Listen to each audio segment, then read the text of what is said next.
Hoy les traigo una entrevista a William Burroughs, el escritor norteamericano famoso, perteneciente a lo que se conoce como el movimiento Beat. Seguramente algo habrán escuchado alguna vez, quizás si tuvieron suerte también algo han leído, y si no fue así, espero que esta entrevista los impulse a hacerlo. Es una entrevista larga, así que yo la recorto para que más o menos se adecue a los tiempos, de modo tal que, por supuesto, los invito también a que busquen la entrevista completa si es que lo desean. Se publicó en 1982, la realiza Duncan Fallowelly. Y a ver, ahí lo que hace Burroughs, por lo menos en la parte que hemos nosotros recortado, es hablar de algunas de sus obsesiones, su pasión por las armas, el amor a los gatos, su sexualidad y también del abuso de las drogas. Por otra parte, explica lo que es su método creativo asociado al sueño, el accidente también que derivó en la muerte de su esposa y las fobias que lo agobian. Les digo, un personaje, además de que vale la pena leer, su biografía es increíble, increíble. Para los que no lo conocen, entonces, le decía, es un escritor norteamericano.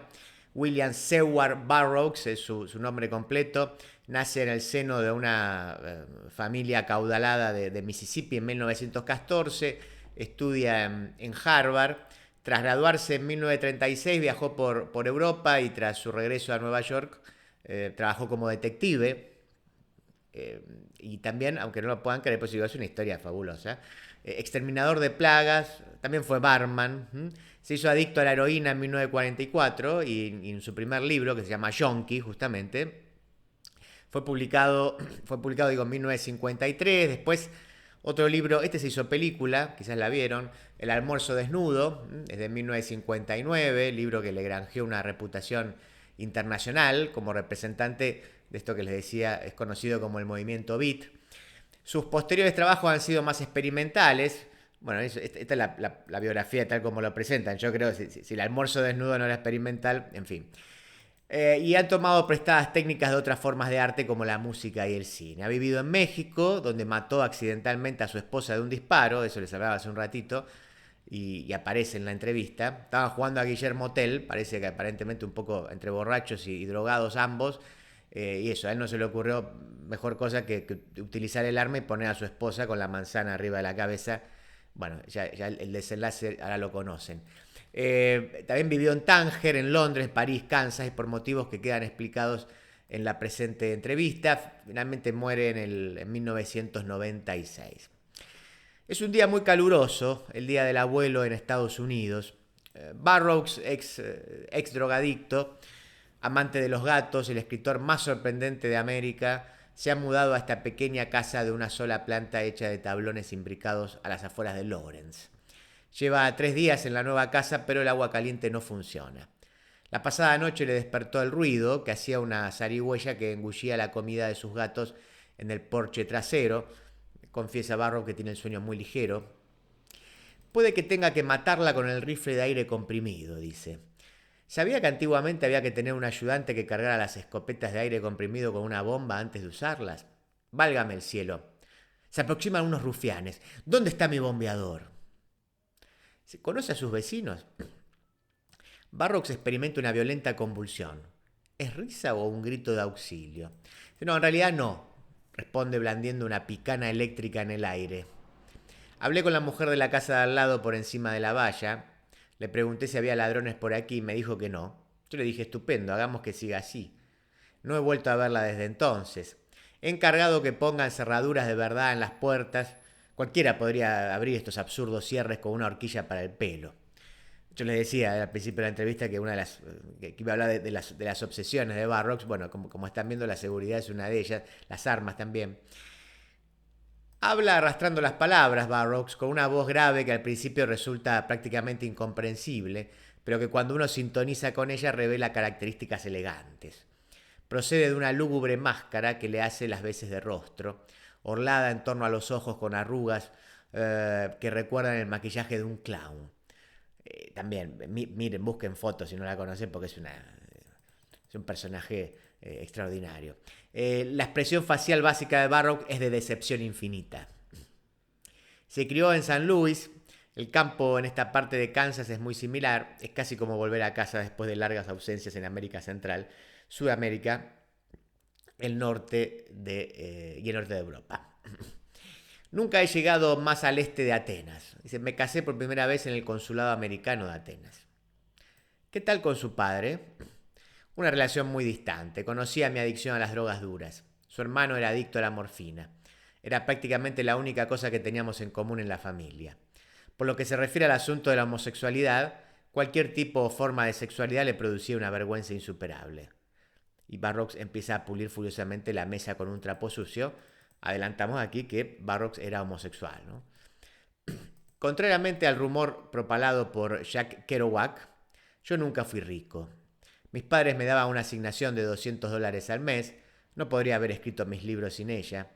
Todo eso de los millones de la máquina sumadora Burroughs, la máquina sumadora Burroughs, no es más que una bobada. Yo no vi ni un pavo. Hoy en día la mitad de mis ingresos proceden de mis conferencias y no basta con coger cualquier cosa y poner a leerla. Yo ensayo. Normalmente me concentro en cosas cómicas, como cuando el capitán de un barco que se hunde se viste de mujer y se mete a toda prisa en el primer bote salvavidas. No hay que alargarse demasiado. En aquel festival de poesía celebrado en una playa cerca de Roma, a un poeta de 81 años de edad le tiraron arena a 10.000 personas y yo me dije, eso no me va a pasar a mí. Y acabamos en 3 minutos. Tuvimos problemas una noche y Yevtushenko se negó a salir. ¿Cómo es Yevtushenko? Encantador. Es un gran intérprete y finalmente recitó en inglés ante los italianos y los dejó con la boca abierta. El contenido en sí del poema no sonó muy allá, pero consiguió transmitírselo. McLuhan, el medio es el mensaje. No estoy de acuerdo con McLuhan en ese punto. Existe algo llamado el núcleo del significado. Oh, cielo santo, sí. McLuhan dijo también que todos viajamos a la velocidad de la luz. ¿Qué demonios significa eso? Yo no lo sé y dudo que él lo supiera. Bueno, dice el periodista, quizá quisiera decir que la luz viaja a la velocidad de la gente. Si viajáramos a la velocidad de la luz, dice Barrow, la gente no envejecería. Pero tampoco tendríamos masa. Ese es uno de los problemas de la tecnología espacial avanzada. La gente desaparece. No, eso no es ningún obstáculo. Bueno, en fin, ¿habla con fluidez alguna lengua extranjera? No, dice Burroughs. Lo que me aproximo es hablar medio bien el español. Pasé 3 años en México y unos 5 en Tánger, donde el español es el segundo idioma. Me gustaría buscar refugio en las palabras de Bernard Shaw. Aquel que se siente en casa en su propio idioma nunca se sentirá en casa en ningún otro.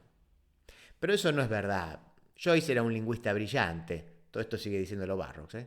Y hay personas muy estúpidas que son muy buenos lingüistas, que pillan un idioma nada más salir del aeropuerto. El inglés es muy útil, se puede hacer más con él que con cualquier otra lengua. El francés es un idioma muy pobre para cualquier tipo de experimentación verbal. Es prácticamente imposible destripar el francés. Ahora Burroughs se siente feliz de no estar ya en Nueva York. No es cierto que me pasara el tiempo asistiendo a fiestas con Andy Warhol. Odio las fiestas, casi no conozco a Mick Jagger, no conozco a esa gente del pop. Bueno, conozco a Chris Stein y a Blondie.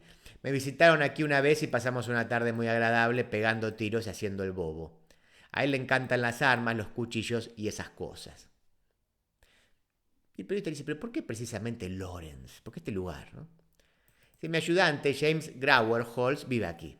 Aquí tengo un médico, un abogado, alguien que me cuida el gato cuando estoy afuera.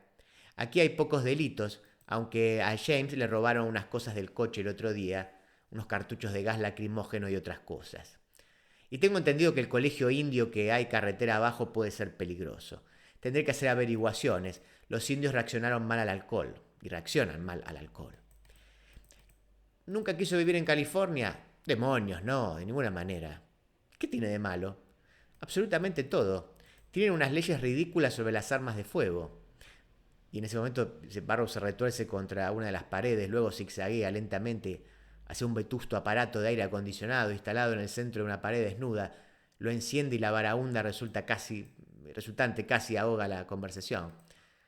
En la costa oeste es una falta llevar una pistola encima, pero llevar un cuchillo es un delito y para llevar una bombona de gas lacrimógeno hay que hacer primero un cursillo, lo que no es más que un montón de tonterías. En 1951, Burroughs mató accidentalmente a su esposa con una pistola en México, pero eso no le hizo cambiar. No es problema del arma, dice echando grandes cantidades de azúcar en una taza de té. El problema es el descuido. La pareja estaba haciendo el idiota jugando a Guillermo Tell con un vaso puesto sobre la cabeza de ella. Él disparó, perdón, y falló. Pasamos juntos unos 5 años. Era muy intuitiva, una de las personas más inteligentes que he conocido. Pero no lo suficientemente intuitiva e inteligente al parecer para evitar su propia muerte. Una curiosa amalgama de capricho y tragedia. Por aquel entonces era alcohólica declarada y adicta a las anfetaminas. El propio Burroughs se metía en el cuerpo todo tipo de sustancias, incluyendo el exótico y Age de la Amazonia. ¿Cómo encaja el matrimonio con su homosexualidad? Bueno, dice, cuando era más joven no era exclusivamente homosexual. ¿Y cuándo se dio cuenta de que prefería a los chicos a las chicas? Oh, cuando tenía 13 o 14 años. ¿Qué relación mantiene con su hijo en estos días? Está muerto. ¿Cómo ocurrió? Tenía cirrosis hepática, le hicieron un trasplante y vivió unos 5 años después del trasplante. Después de un trasplante, la medicación contra el rechazo que te dan tiene efectos secundarios muy graves. Vuelven a la gente farisea, afectan a la totalidad del sistema inmunitario. Si reduces la capacidad del cuerpo para el rechazo, obtienes una reacción paranoide. La persona que se siente vulnerable reacciona de modo santurrón y muestra una gran rigidez de carácter. Su libro Speed tuvo bastante éxito. Odio el speed, dice él. Odio cualquier cosa que me haga masticar las alfombras. Ahí Burroughs recorre la habitación describiendo círculos cada vez más cerrados. Finalmente alcanza un punto de introspección, piensa en silencio durante un rato. Es una taza de té excelente, muy inglesa. Me alegra que le guste, dice. Viví en Londres 10 años, 5 de ellos detrás del Forum and Mason, pero nunca me he sentido tan contento de marcharme de un lugar en mi vida como cuando me marché de Londres. ¿Estuvo usted con los muchachos en Piccadilly? Por supuesto, dice, ¿quién no lo haría? Me gustan los muchachos de 18 a 25 años. Podría bajar a 15, tal vez a 14 en circunstancias excepcionales, dice. A Wordsworth le volvían loco las niñas. Ha leído los poemas a Lucy, escandaloso, dice Burroughs. He notado que la circuncisión está desapareciendo en Europa, dice. ¿Eso es eso prudente? Bueno, la mayoría de los jóvenes norteamericanos no están circuncidados. Prácticamente todos los chicos no circuncidados de mi colegio eran católicos. Esto se remonta a cuando querían distinguirse de los árabes en España y sitios así. Yo estoy circuncidado, me gustan los jóvenes circuncidados. Cuando nació mi hijo, el médico me preguntó, ¿quiere que se le practique la circuncisión? Y yo dije, claro, adelante, es una medida muy higiénica. Entonces todo empezó a ponerse muy caro en Londres y a ir cuesta abajo. Esto fue en los años 70. Cuando llegué a Nueva York todo era un huevo más barato, aunque no siga siendo así necesariamente. Y en Nueva York está el problema de la violencia que en cierto modo me gusta. Te animas a escoger entre tus armas antes de salir a visitar a los amigos. Allí las llevo todas encima, a excepción de las pistolas, por supuesto. Como si las pistolas son ilegales en Nueva York, le preguntan.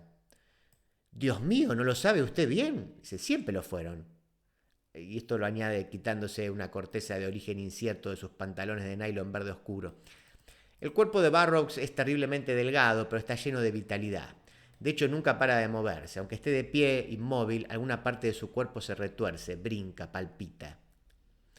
Te cae un año de cárcel sin apelación si te coge con una pistola en Nueva York. Un año de encierro en un zoológico superpoblado. En Nueva York son unos verdaderos animales. No me gusta la cárcel y siempre consigo salir bajo fianza, pero Kansas es territorio armado. Los escritorios son a menudo camaleónicos. Pueden tomar parte de su entorno sin necesidad de prescindir de ninguna parte esencial de su ser. Burroughs es así. En Londres es el escritor vanguardista de Harvard. En Tánger, un yonki. En París, un beat.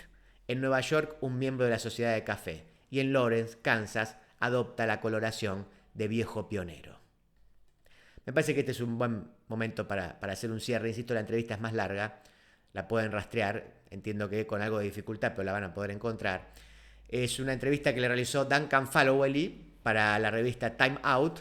Fue publicada entre el 24 y el 30 de septiembre de 1982.